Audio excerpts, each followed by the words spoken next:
The Art Center inspires creativity and contributes to community well-being through equitable access to and engagement with visual arts. We collaborate to offer exhibitions, learning opportunities, artist development, and cultural events centered on art, artists, and art enthusiasts in the greater Corvallis area.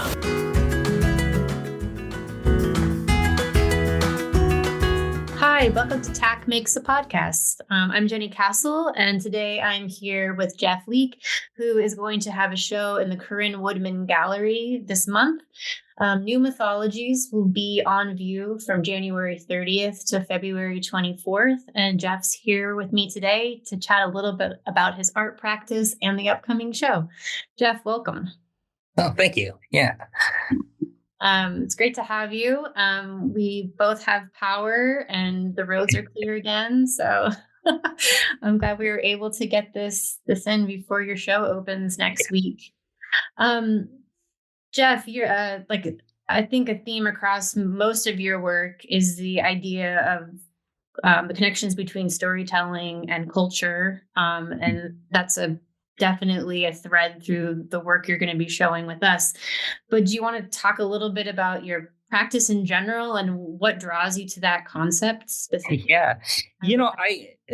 What really interests me about a lot of these stories and in particular the archetypes that exist within those stories is how they sort of reverberate through history and actually, those archetypes that we sort of grew up with, that we have seen in these stories that have kind of moved through time, actually influence our behavior today, and so that's really kind of what interests me, and in part, what I like to do, or what I'm trying to do with this body of work is to take those archetypes and actually, present them in ways that can have multiple interpretations, so that when people kind of come to these,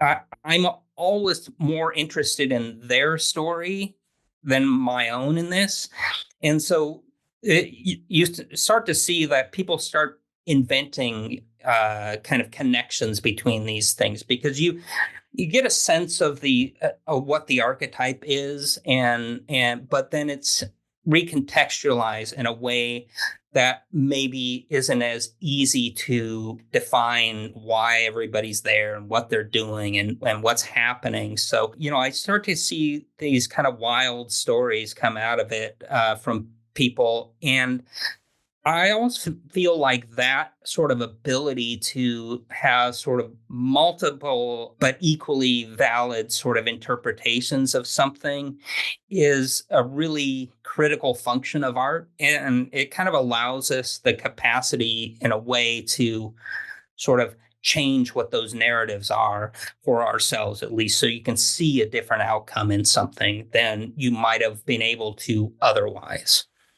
So, how long have you been creating paintings with this concept in mind? Has it been over years, decades? It has, yeah. It's with this concept in mind, I'd say at least probably the last, maybe 10 years or so. I've been working with a lot of fables and stories, and then I think it's probably become more abstract, more surreal over time, but it's still kind of operating in sort of the same framework. So I guess I'm curious about two things. One, have the fables and stories that you've been interested in shifted over those 10 years? And then also, have you gotten different feedback? Like, has that shifted over the years? Like, as our culture has gone through kind of these different pivotal moments? Yes. Like when you think about the pandemic or right. presidential elections or, Yeah. all these things that have happened, like, have you noticed a different response? And I think that's the thing is like I'm not so much sure that the kind of content and the work has changed as much, although I'm sure it has, but as much as the response has, because I think the response always has to do kind of with what people are experiencing that at that moment. And and that is like one of the things I like about it is that you could come to it one day and have a completely different response than you would at a different time. So it's not just that people have different stories, it's that those stories are not, fixed. You can come back to it and start to imagine a different relationship between all the sort of characters in that image.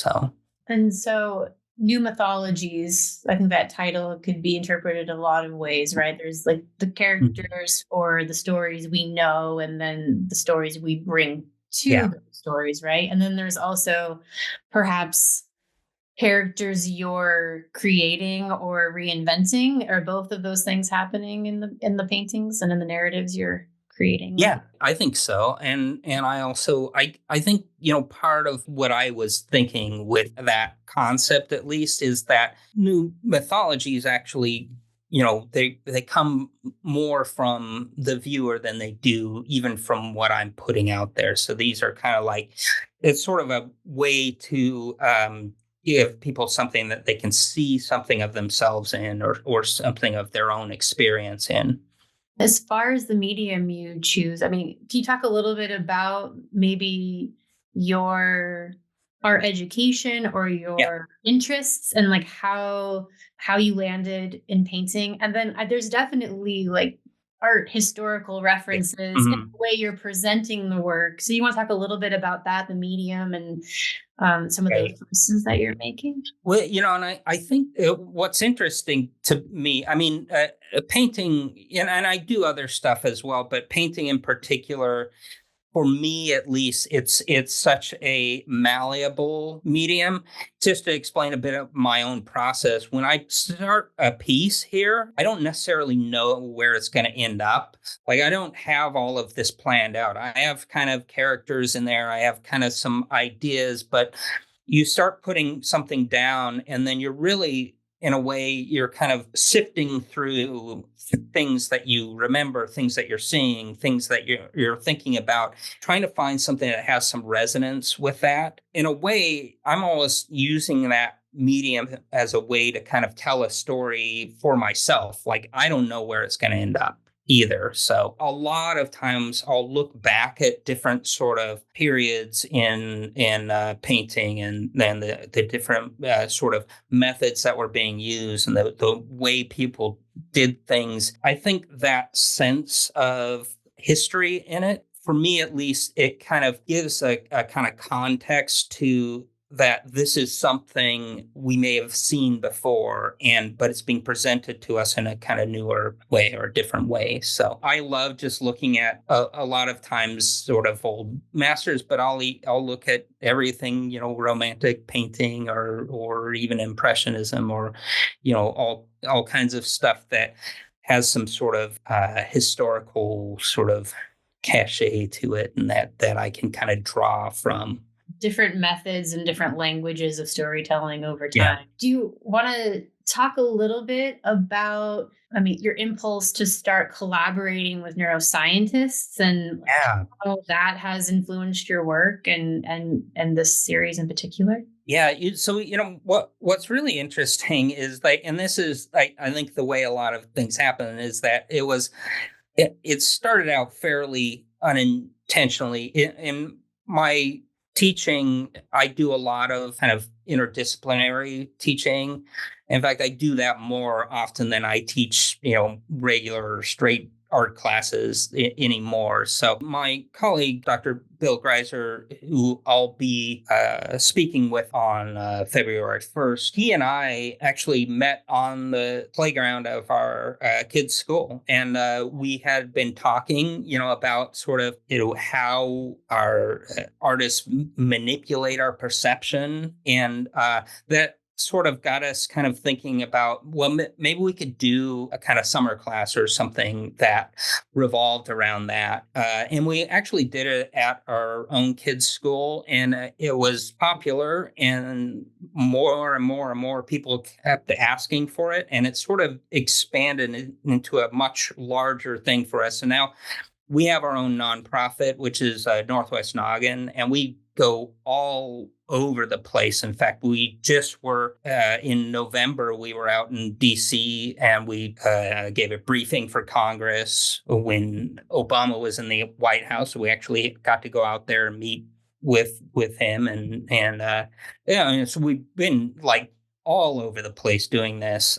So it really is something that kind of unintentionally sort of gain momentum. The interesting thing for me is that the kind of longer I've done this, the more a kind of overlap I see between art and neuroscience, in that they're really two ways of trying to understand who we are and kind of what makes us, who we are, and our relationship to kind of the world around us. But this show in particular, really a lot of what I was thinking about is just how, in particular, kind of how we make sense of our world through narrative, how most of our sort of long-term memories need a narrative to exist for us as a kind of long-term memory. And so it's a fundamental way in which our brains work because of the way our brains are sort of structured, and they kind of, these large networks that sort of preserve these memories, they can kind of fix themselves in place. We can tend to sort of get stuck with the same sort of narrative over and over again. There are ways that we can sort of practice kind of being more mentally flexible. And one of my big contentions is that art is a really critical way for us to actually introduce sort of new and novel things to ourselves, kind of throw some noise into the system in a way so that aren't just presented with the same thing that we sort of expect over and over again, sort of kind of jolted out of that, and are more able in those situations to sort of make new connections and see different outcomes.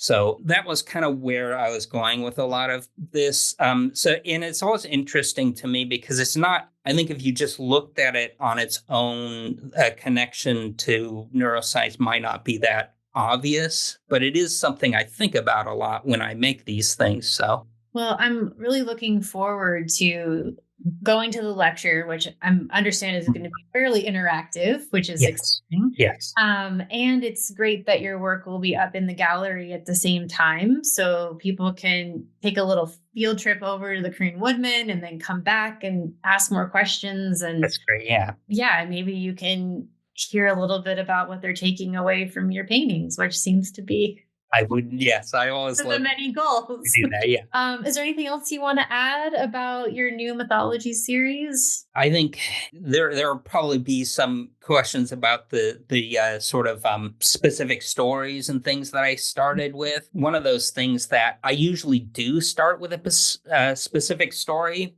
but almost always so quickly sort of departs from that it may be unrecognizable by the time I get done with it. So that is one of those things. I'm always interested to tell people what those stories are, but also keeping in mind that that's a sort of journey that I took myself, from that to something different. Yeah, you started in the story and then created your own. Maybe we should have a little glossary of where you started from. Yeah. People can ask and then try to find the path you made. Well, thank you so much for chatting with me today.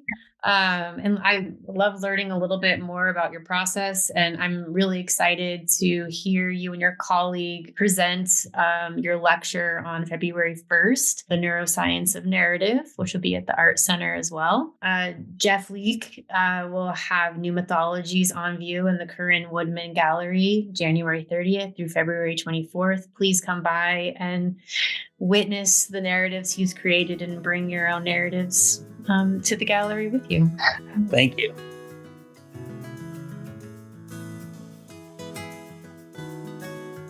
you for listening to TAC Makes. This is a new creative project at the Arts Center, and I hope you enjoy our learning curve as much as we do. You can find more episodes on YouTube and Spotify and on our website, theartscenter.net. That's arts with an S.